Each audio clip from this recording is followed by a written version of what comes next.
Okay, one short break later, I am back, and we're going to continue with this. I'm aware that the beach is kind of an inane thing to write about, but I did my best to take a metaphorical approach to it, and she did excellently. You say it like you didn't even want to write about it. Oh, you haven't heard? After yesterday, Natsuki and I, well... It was amusing that you wrote about something similar in such different ways, so Natsuki wanted us to write about the same topic as each other again. We're supposed to better compare the differences in our writing styles or thought processes. Anyway, it was her idea. Knowing her, it's no surprise that she'd want to do something like that. She probably just wants to show off. Maybe she does, I don't know. It's not like I have a particular interest in her writing style, so that's what you would say if you did. I just went with her request. But well, I suppose it's not so bad to write about something simple on occasion. It can be refreshing, you know? It's good for me to calm my thoughts once in a while.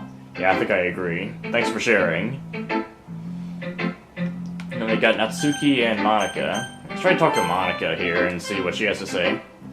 Hi, John. Have you thought about what you wanted to submit to perform at the festival? Well, being in this club is one thing, but performing in front of a bunch of people... I'll have to give it some more thought. Okay, no pressure, but whatever you do, I'm sure it'll turn out great. It would also make me happy to see. Anyway, let's take a look at today's poem. Sure, I let Monika take the poem I'm holding in my hands. This one's good. Feels like you're not only getting more comfortable with your style, the imagery is better than the last one I read. Just wondering, but have you been finding inspiration in Yuri's writing style? I guess so, definitely. You can't deny that she's talented. Yeah, totally. Your poems are the most romantic. That's the best way to describe it. She's like a totally different person when she picks up a pen. I noticed that too. When she's talking about literature, it's like a light turns on inside her. Except that it's hard to get much personal conversation out of her. Well, I've been almost successful. I got some like shit in my throat.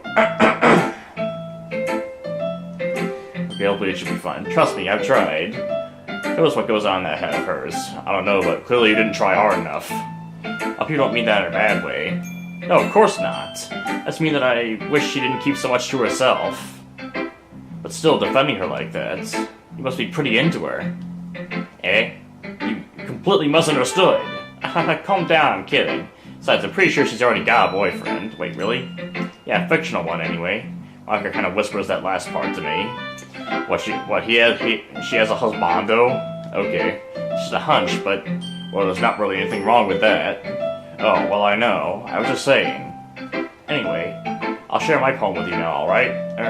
Alright. What does she say? The lady who knows everything. An old tale tells of a lady who wanders the earth. The lady who knows everything. A beautiful lady who has found every answer, all meaning, all purpose, and all that was ever sought. And here I am, a feather, lost adrift the sky, victim of the currents of the wind. Day after day I search. I search with little hope, knowing legends don't exist. And all else has failed me, but all others have turned away. The legend is all that remains, the last dim star glimmering in the twilight sky. Until one day the wind ceases to blow, I fall, and I fall and fall, and fall even more, as gentle as a feather, a dry quill, expressionless. My hand catches me between the thumb and forefinger, the hand of a beautiful lady. I look at her eyes and find no end to her gaze. The lady who knows everything knows what I'm thinking before I can speak. She responds in a hollow voice. I found every answer, all of which amount to nothing. There is no meaning, there is no purpose, and we seek only the impossible. I am not your legend. Your legend does not exist. And with a breath, she blows me back afloat, and I pick up a gust of wind.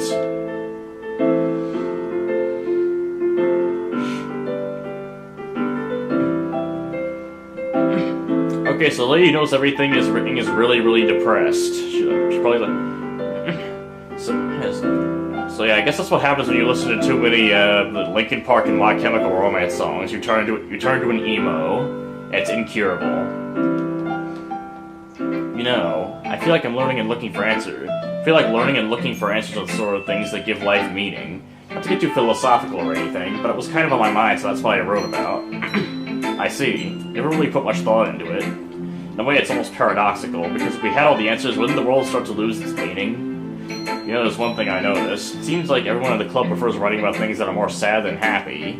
Oh, are you surprised? I mean, if everything was okay, we wouldn't really have anything to write about, would we? Humans aren't two-dimensional creatures. I think you'd know that better than anyone. You mean one-dimensional? Yeah, that. Anyway, here's Monika's writing tip of the day. Are you ever too shy to share your writing because you're afraid it's not that good? It can can be really disheartening to get a lukewarm response to something you put so much into.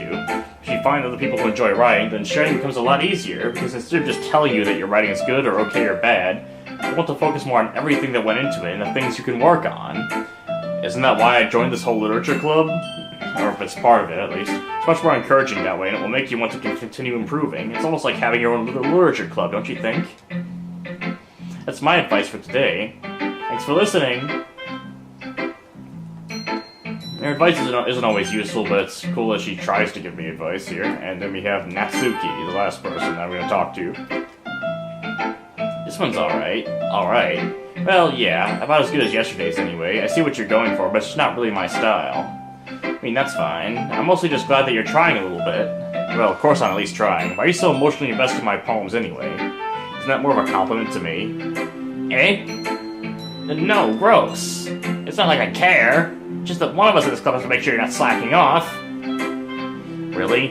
Well, what if you end up just scaring me away?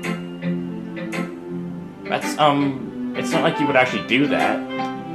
Yeah, you're right. It's kind of fun to hang out here. You're gonna have to put up with you. Ah! Natsuki's elbow connects with my stomach.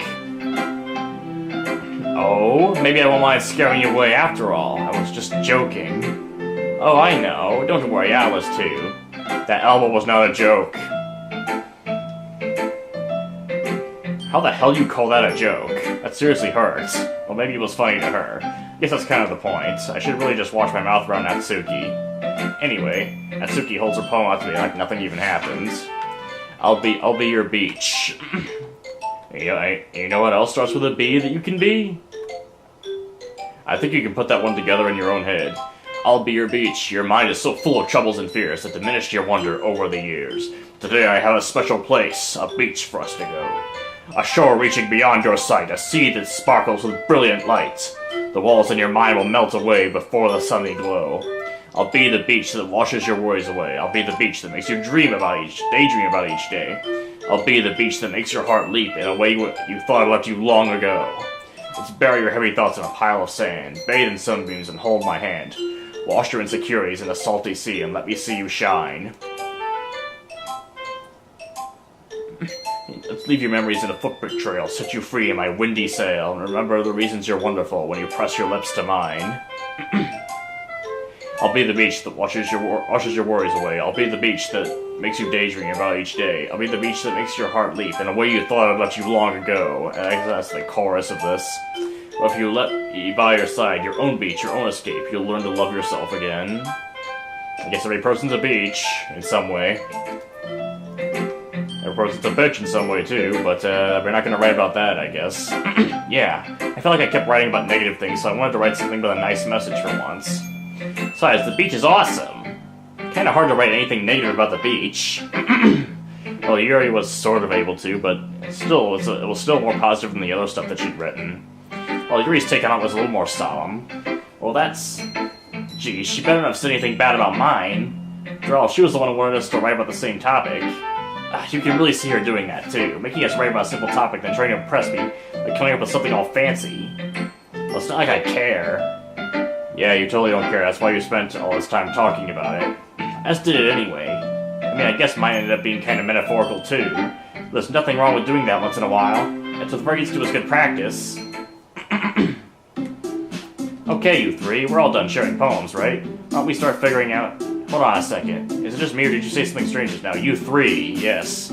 I was thinking about that. Eh? Something did sound a bit unusual. That's right. You deviate from your usual catchphrase when addressing the club. Catchphrase? I don't have a catchphrase. Alright, you four.